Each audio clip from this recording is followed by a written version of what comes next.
E agora você vai pra Joinville, já tá uniformizado, Exato. tá perto de casa, né? Sim, perto da cidade da família. Ah, e tá animado. Você acha que você Sim, volta muito. diferente pela essa experiência? Porque assim, ó, eu te conheço há muito tempo, já joguei contra você como técnico, até porque você começou com 24 anos, né, no Isso. adulto, começou muito cedo, assim. Mas você sempre foi visto como um bom técnico, né? Tipo, sempre foi muito respeitado, mesmo quando era jovem. E muito estudioso. Eu tinha um colega meu que foi técnico, o Xuxa, o César Douglas, que falava isso Ah, assim. Cezinha. Ele falava assim: ixi, ó, o Rubinho, a quantidade de papel que ele tá na mão, ferrou. Tipo, né? Você vai, sim, você estuda muito, e isso é uma característica sua. Sim, Então, assim, um bom técnico você sempre foi. O que que acrescentou na sua qualidade essa passagem na Europa? Foi a primeira vez que você trabalhou fora? sim. Foi, né? De clube, sim.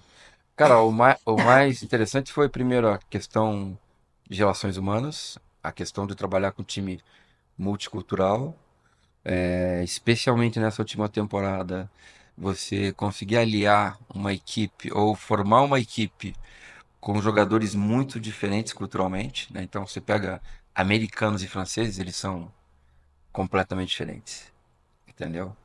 Os franceses são todos. Claro que a gente tem os não regrados, né? Se a gente pensar, sei lá, no NHP, mas é um cara diferente, assim, mas eles são muito metódicos, muito.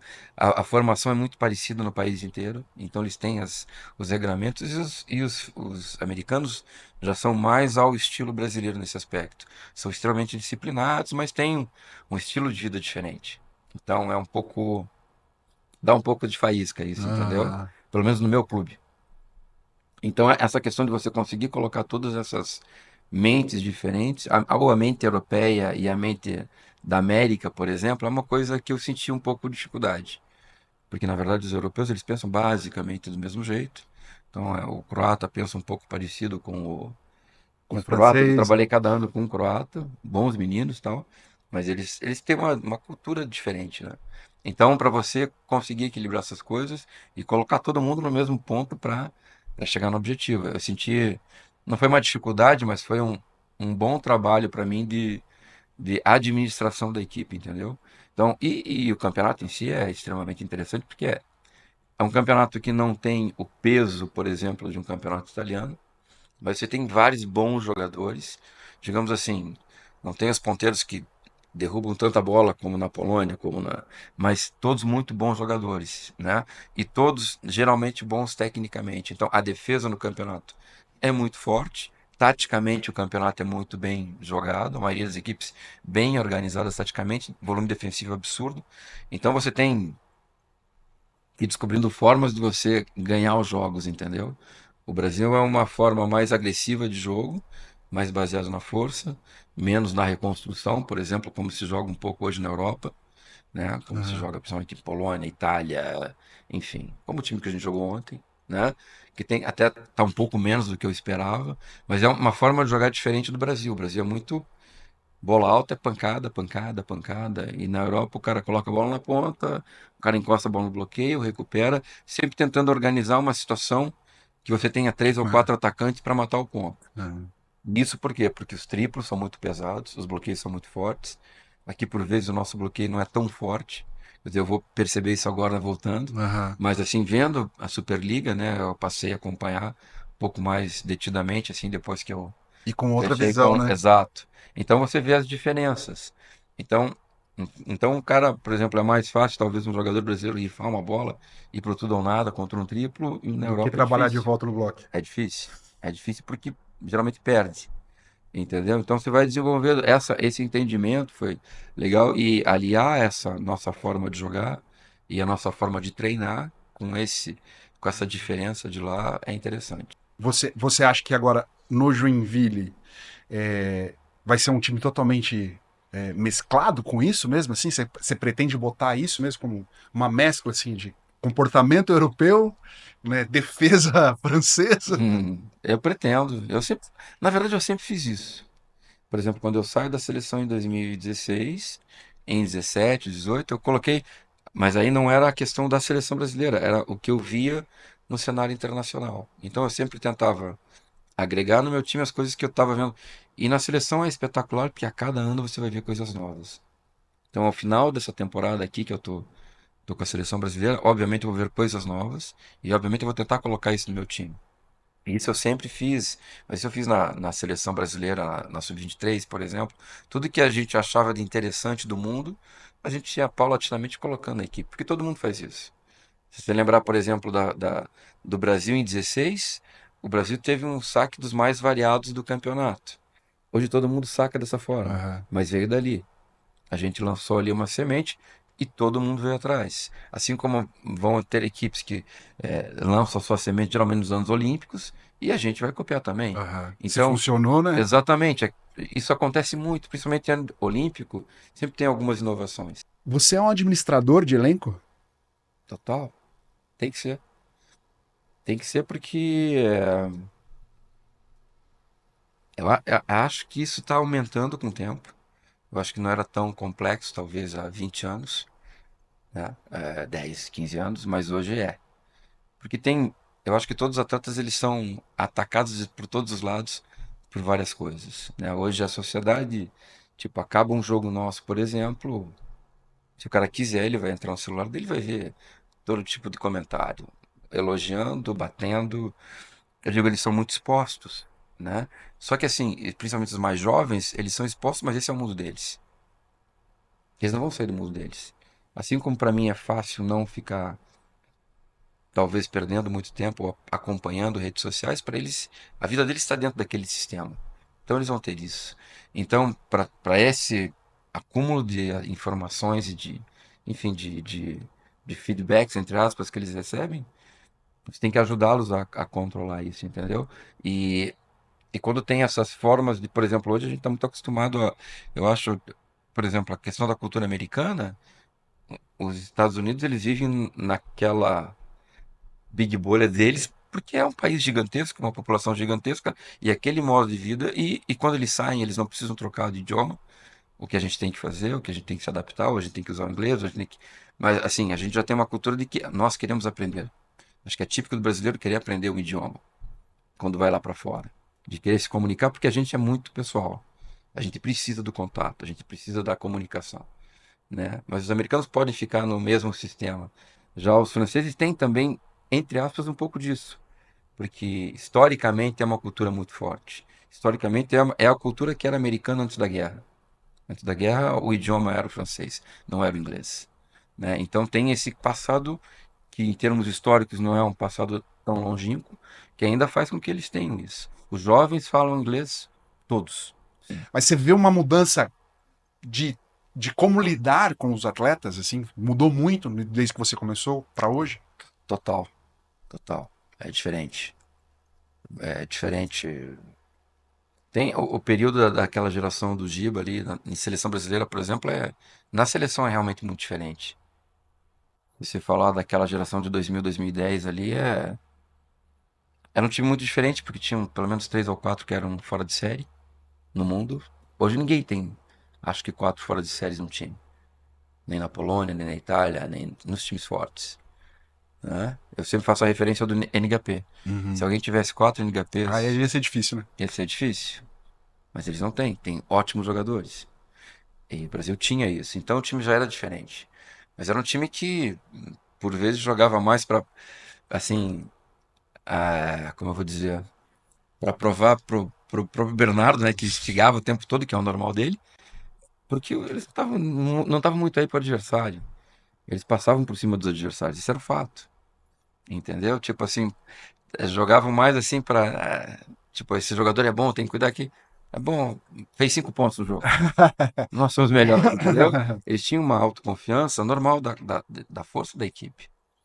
Agora, as gerações mais novas não são assim, entendeu? O mesmo discurso pode ser problemático. Ó, aquele que é jogador é muito forte, pô, talvez Ele assuste é. mais. Ele é Ele mesmo, é ele é mesmo. mesmo, Ele entendeu? fez 5 pontos já. Exato, é diferente. Então, isso mas são dos próprios background do jogador mesmo, da onde veio, ou do que viveu, de como viveu.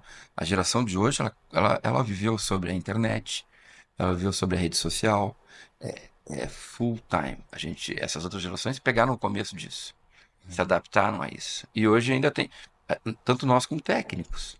Por exemplo, é fundamental você ter, por exemplo, nossa estatística tem 25 anos. É qualquer coisa ele tá buscando todas as informações, entendeu? O meu estatístico, que era meu assistente na França, o Valentin, que trabalhou com a gente na seleção francesa também, sabe? É muito safo, sabe tudo. Então eu preciso fazer isso. Então é muito legal conectar a experiência com o Aham. jovem, porque eles vão saber te dar respostas para todas as tuas ideias. Então isso é interessante. Você vai, entendeu? Conseguindo produzir mais, que talvez eu sozinho não consiga fazer, ou vai demorar muito para chegar no Uhum, processo. uhum, E se eu demorar 2 horas para chegar num ponto, ele vai chegar em 10 minutos. uhum. Entendeu? Mas as É prós e duas, contras, né? exato, as duas coisas juntas funcionam muito bem. Uhum. Então eu tenho dito sempre, tanto no clube quanto na seleção, a gente precisa ter jovens, principalmente na área da tecnologia. Em algumas, porque a gente vai, né? E não quer dizer que isso não é defasagem nossa, não, mas é mais fácil. Eles estão mais inseridos nesse meio e vão trazer respostas mais rápidas, e a gente nesse meio precisa de respostas rápidas. Uhum. Transformar, então, por exemplo, eu tenho lá meu processo que é antigo de escrever, de caderno, e para mim é fundamental fazer dessa forma. Uhum. Mas a cada jogo eu escrevo coisas diferentes, faço tabelas diferentes, eles chegam, olham, pô, eu posso colocar isso para você. Ah, é? Só daí no outro dia, ó, tá aqui, ó, coloca aí no teu computador. Então, aquilo que eu tô fazendo no manual, que é bom para mim, para meu entendimento do É a sua jogo, forma de minha forma, visualizar. exato, de estudar, mas assim, eles vão antecipando o processo, né? Ou seja, Isso é sua pilha de ótimo. papel tá acabando, então. A que você Não, ela levar pro jogo. continua, ela está diminuindo.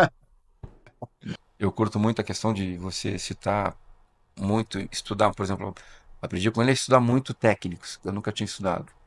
A partir do contato com ele que eu comecei a, porra, catar livro no mundo inteiro sobre os técnicos, geralmente americanos, porque a gente não tem uma produção assim no Uhum, Brasil, uhum.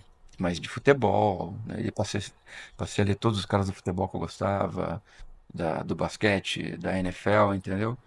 Porque você vai aprendendo, e os jogadores também, claro, mas assim, muito da a visão dos técnicos que você, pô, sabe horizontes, o cara trabalhou assim, então você vai ver, cara que perdeu uma temporada, pô, vamos fazer isso, falta isso, perder mais uma, vamos fazer isso, sabe? Sempre acreditar nos processos, mas sempre estudar para agregar alguma coisa. Então, acho que todas essas partes de equipe, de grupo, de liderança, eu aprendi um absurdo. Que legal. Você gosta de trabalhar com formação, assim, ensinar a jogar? Ou seja, tipo, Cara, você gosta mais da. Eu acho que você gosta mais da tática, né? Mas. eu gostei muito de trabalhar, trabalhei bastante com informação, mas hoje eu prefiro mais a questão da estratégia, Aham. do alto rendimento, mas trabalhei muito tempo. Trabalhei bastante tempo na seleção de base, trabalhei na sub-20. Eu gosto muito dessa conexão de jovens da juvenil, né, do 21 para adulta. Essa fase aí dos 19, 20 anos para 24, 25 anos, tipo quando eu trabalhei na sub-23. Acho que é um trabalho legal de conexão, de ir aumentando a questão tática para esses meninos que vêm bem preparados tecnicamente, entendeu? Isso eu gosto. É uma fase que eu gosto também, mas eu gosto mais da questão ali do alto nível É, ali na sim, questão da sim. E o estratégia e rendimento, a tal, isso não me competição, né? agrada muito. E melhor jogador com que você já trabalhou? Uau, difícil, hein? Não, aqui não tem pergunta fácil. É, os jogadores que mais me impressionaram por terem a capacidade de a qualquer momento falar, agora eu vou jogar. Um episódio com o Giba e o Giovanni, que eu vou trabalhar agora. Também impressionante a capacidade de, tipo, ligar um botão. O que que tem que fazer? Fazer isso, pá. Isso pra mim é mais difícil que qualquer outra coisa. Mesmo sendo bom jogador, entendeu?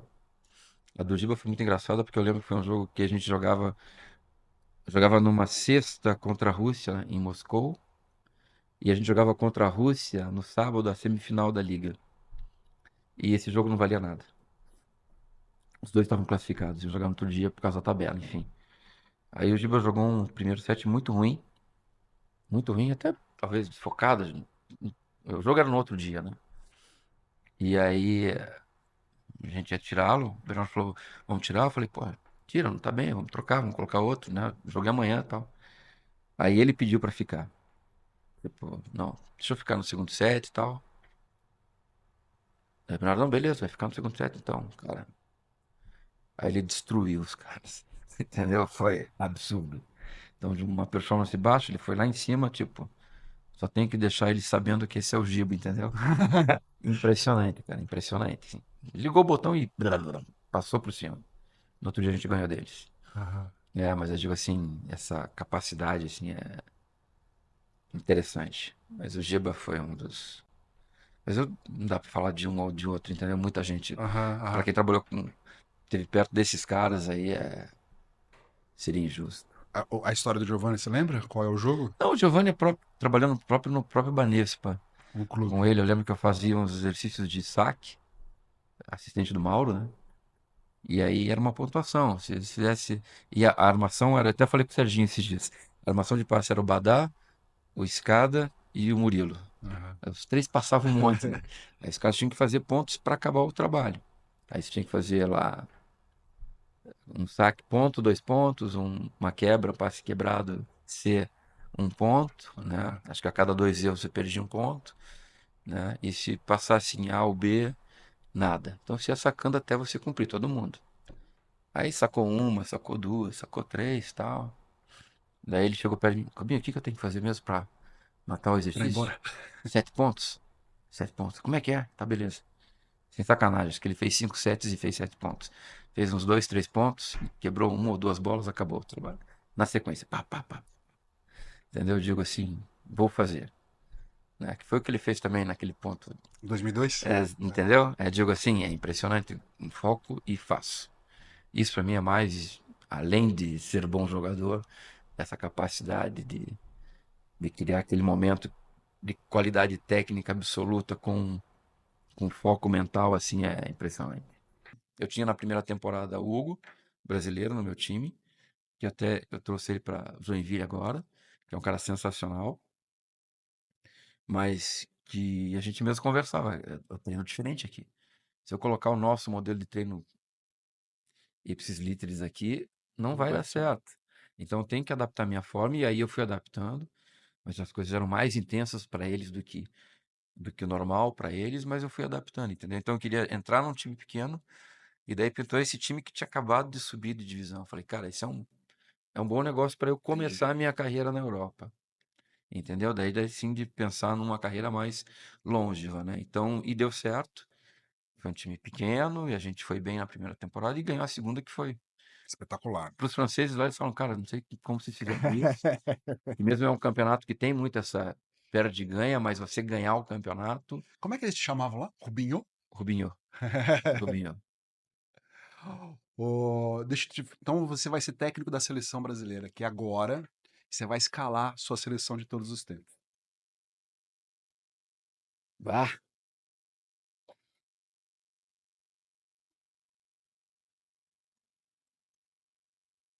puta, mas eu vou incorrer em erros pesados, não sei. Ah, você aceitou vir. Vou colocar 6, tá? Não vou nem pensar muito em posição. Levantador, o Ricardo. O posto de pancada, o Marcelo Negrão. Marcelo Negrão. Meu Deus. Bernard? De quê? De ponta? Não, fiz tudo. Falei que não ia dar Ah, posição, tá. porque eram os mais sensacionais. Caraca. Ih, você vai ter que colocar o Marcelo Negrão de meia, já tô vendo. Já tô vendo, Renan. Renan. E colocou o Renan ou não? O Renan tá na Sim, seleção? sim, sim, Renan. sim, Tá. Renan. Caraca, cara.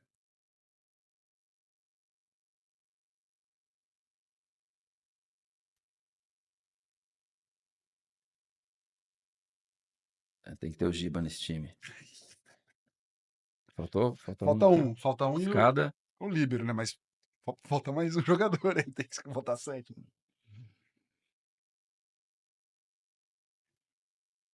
Gustavo. Puta, nem que você colocou um meio. Então dá pra jogar assim, ó. O Bernardo dá pra fazer o meio, né? Mas melhor colocar Marcelo Negrão e Gustavo de meio, Ricardo e Bernardo, Perder. Renan e Giba. Porque o Marcelo eu pensei na posição. No oposto mesmo. Sim. É. No, no, mas os outros.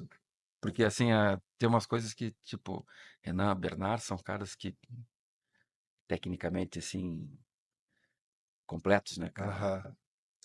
Que eu admiro muito. O Bernardo tava lá agora Não, ele nos tinha um jogos? compromisso do quadro, Ah, infelizmente. cara. Sou louco pra trazer ele aqui. Mas eu, O que é o vôlei na sua vida? bicho, é minha vida, né?